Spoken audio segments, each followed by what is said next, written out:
Hello and welcome back to the channel. Today on Bear Builds Bikes, we're going to be putting together a Jamis Bikes Citizen Stepover. This one is 16-inch and it's in Ocean Mist. Should be a pretty relatively easy build.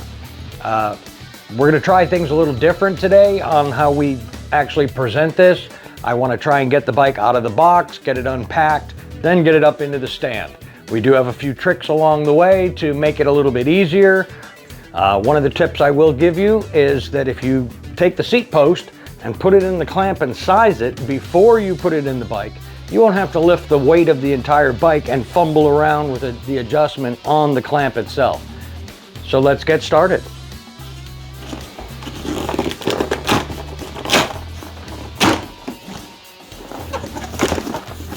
Rip our box open. We're going to fold in all the handle tabs so that the bike comes out easily. Don't want it getting hung up on any of the cardboard inside the box. And pull it completely out. Now I'm going to set it down with the wheel facing out because we're going to take that off. Then we'll turn the bike around so the drive side is out. We also have our parts box and our seat. All right, so like we do at the shop, side cut pliers, cut the zip ties that hold the wheel on, take care of our plastic. It gets separated. Our wheel should slide off the end of the crank arm here. The spokes are woven into it. And you got a sheet of cardboard protecting the frame from the wheel. Here's our seat post.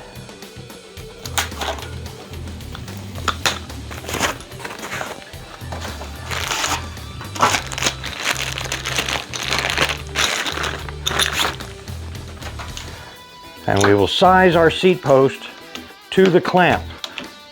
It weighs a lot less than the assembled bike does.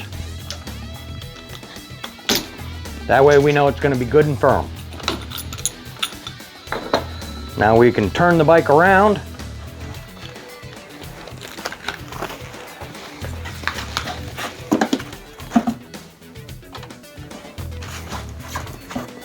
We're going to grease our seat post.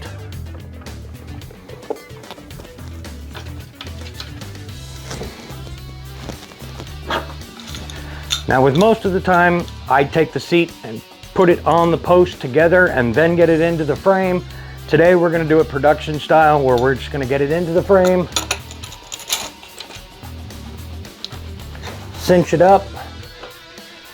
These also have a 5mm on the other side, so you can really get it tight without having to continually adjust the quick release. Once it's in there good and firm, lock it into the stand. Now we'll unpack, get everything greased and ready to go, and then go through our final assembly. This part we'll do fast forward, of course. And here we go.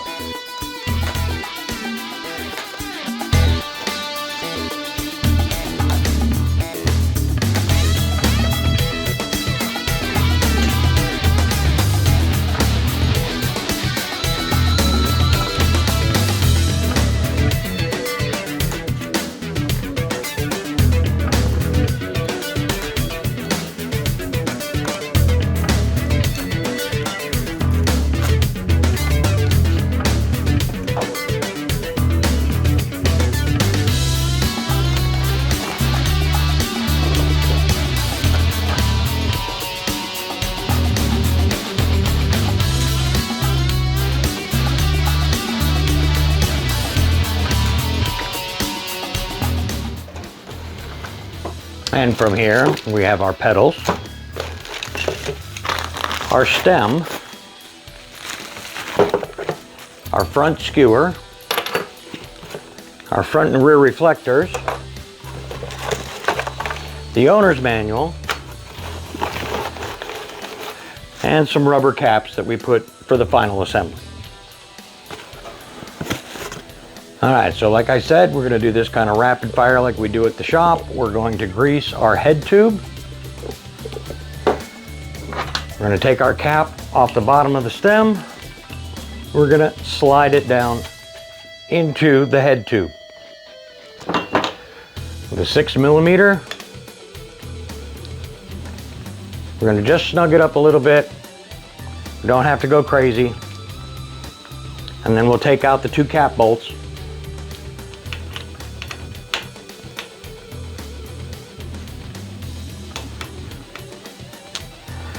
Now this model can be a little tricky.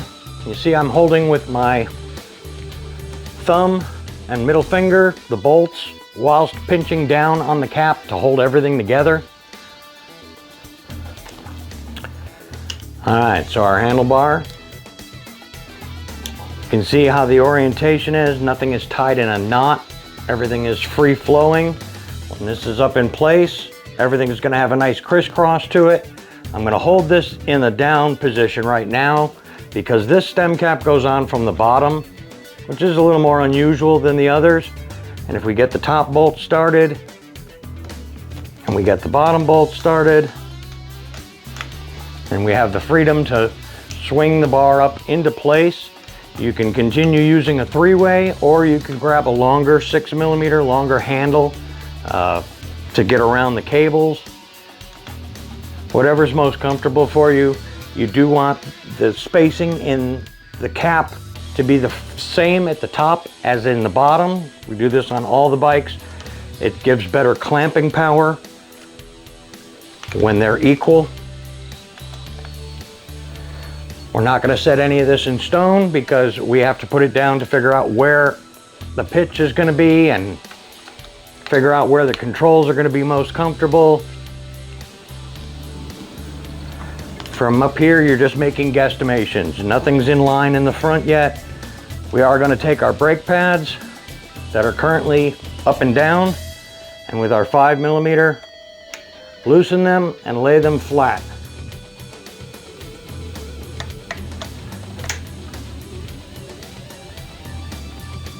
It'll make it much easier to get the front wheel in. We're going to open our brake. We're going to put our skewer through the front wheel by taking off the cap, taking off the first spring, leaving the second one. You can see how it's conically down. We're going to put a little grease on the stem. Helps it turn inside the axle. We've determined that the pattern going forward is this way. Skewer goes through. Look, the cap pops right off. Don't have to mess with trying to pull that out and break it off. Put the cap back on. Front wheel goes into the frame.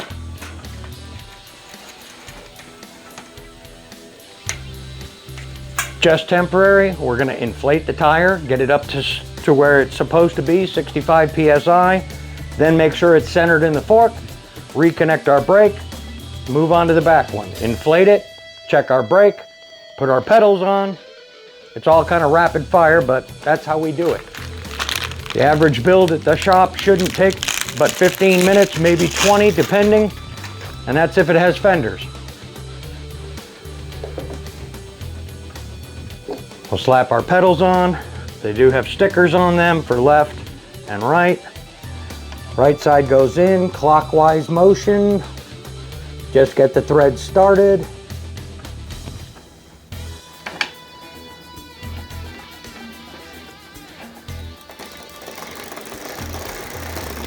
Pedal them backwards until they grab. Then with our 15mm pedal wrench, another indispensable tool.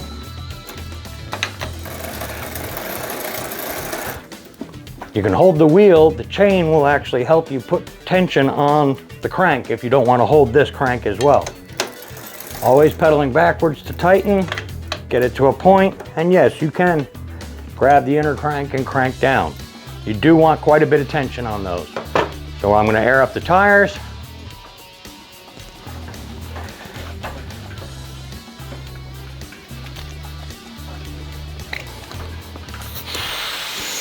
A little bit the first time. Make sure the bead is seated all the way around. Both sides. You don't want your tire creeping out. A little harder second time. Check that bead. Make sure it's good. Do not follow the white stripe. The white stripe is painted on. The bead is the actual lip of the tire that goes all the way around right at the rim. If you see that that bead is tucked in or is pulling out too far and it looks like it's going to pop out, let some air out, readjust your tire.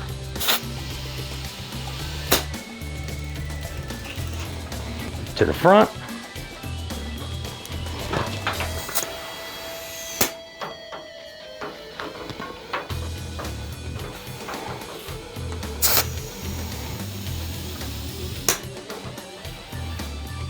And always you can check these with a gauge, make sure they're right. We're just getting them to where they expand enough to expose any wobble in the rim, because having the pressure out here will definitely make the spoke tension change a little bit, and to expand the rim walls so that the braking surface is at its maximum when the tire is inflated. When you tap your brakes and judge between the brake pad and the rim, you can see the rim is pretty straight. It has a little bit of a kink in it. The pads are not moving 100% evenly. The inside pad could be tightened a little bit.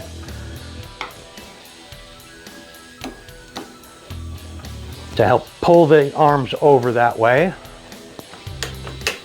We can also loosen up on the outer one. Looks like the inside's gonna lead a little bit more.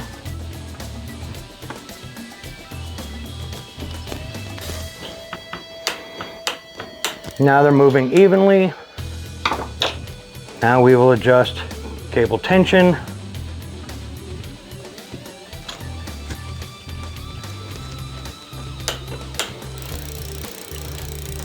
As long as the pads are not touching the wheel, causing it to stop in any way, but only requires about less than half a pull to engage the brake fully, that's pretty much where you want it for test ride purposes. We're going to check our gears real quick. Dump down to the 7th.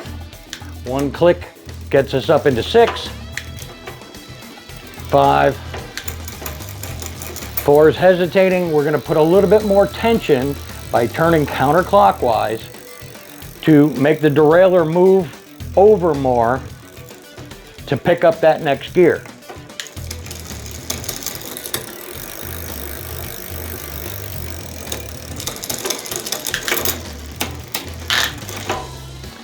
So 1, 2, 3, 4, 5. 6 is still hesitating a little bit. We're going to check our stop screw to make sure that the derailleur has enough, which it should be able to go over. Put a little bit more tension on that cable. Drop it 1, pick it up 1. Drop it 1, drop it 2, drop it 3, drop it 4, drop it 5, and 6. Put our valve caps back on. Now we'll go to our front brake.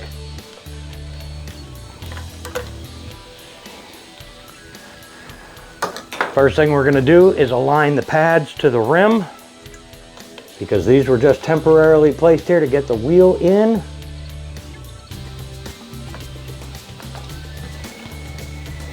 You want the pad as flush to the rim as you can get it, staying off the tire and above the lip of the rim. You don't want it diving underneath and getting hung up. Check your balance. You can see this one's moving more. This side needs more tension.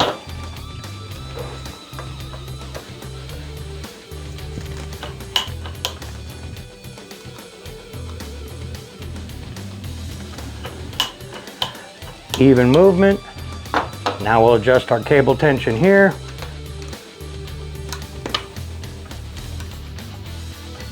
And I like to do a little wiggle test to make sure that there's enough gap in there where it's not going to be dragging against the rim.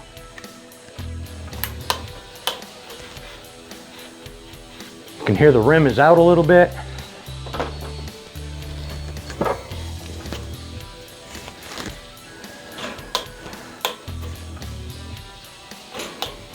All right, so essentially what I did was, wherever the rim was touching a brake, I would tighten the spokes on the opposite side to pull the wheel over.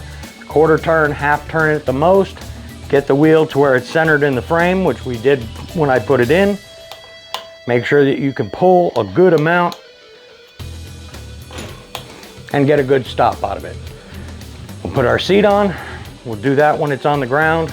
Make sure that everything is as it should be as far as the adjustments go, and this one is pretty much done.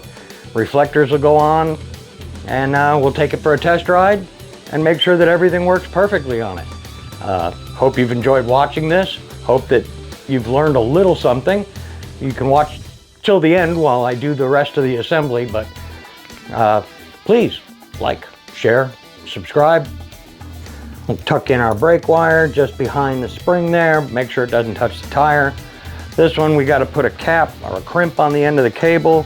We're going to cut it down to a feasible length. Get a cable crimp on it. Tuck it behind the spring. All right. So we'll get our reflectors on. Careful that you don't lose the screw or the nut. Make sure you're holding it in with your finger on the bottom. I like to install mine on the left side of the handlebar because that's street side if you're following traffic, as I have mentioned in other videos. So I'm going to take her down, I'm going to take the seat post out, and then I'm going to put it in the seat and then put it back on the bike while it's on the ground. That way I can adjust the angle. The bike has a kickstand. And we get to unpack our seat. Be very careful not to cut the material, just the tape. And for these, I like to use a 6 long handle. I guess I'll come over here. If I hold the seat like this, and I loosen up the bolt, I don't know if you can see me, I slide the center down in, and then turn the cradle so that both rails are going through the slots, and then I can tighten up on the holding bolt just to where it's snug. Then when I put it back in the bike, I leave myself plenty of working room underneath the seat, and I can tilt the seat to where I want it and get it as level as possible. Once it's nice and snug, I'll use the long end and really lock it down. Now we'll put our rear reflector on.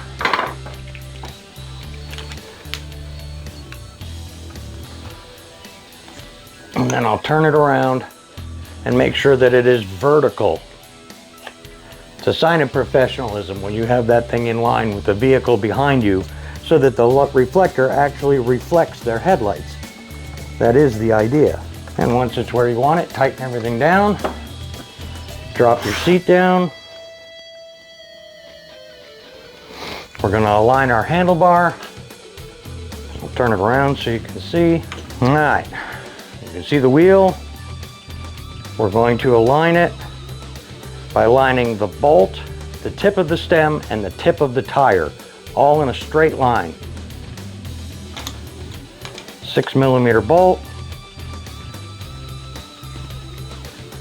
If you like how nice and straight it is, get that nice long handle, torque that thing down. Then that one gets the funky little cap to cover it up, aesthetically more pleasing. Now if you like the angle of the controls from where it's sitting, everything feels good, tighten down the 2 stem bolts.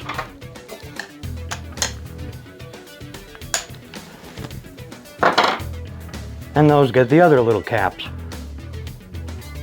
if you feel the need. You're probably going to hate it when you have to take these out to readjust the angle of the handlebar for the new owner. But this one is ready to rock and roll. Attach the owner's manual. She's ready for the floor. Hope you've enjoyed this video. I hope you'll like, share, and subscribe. It really helps us out, and we like to get comments and questions about the stuff that we do here. If you have any of that, put it in the comments below. We'd like to bring you more and more of these, so tell us what you want. We're here for you. Have a great day.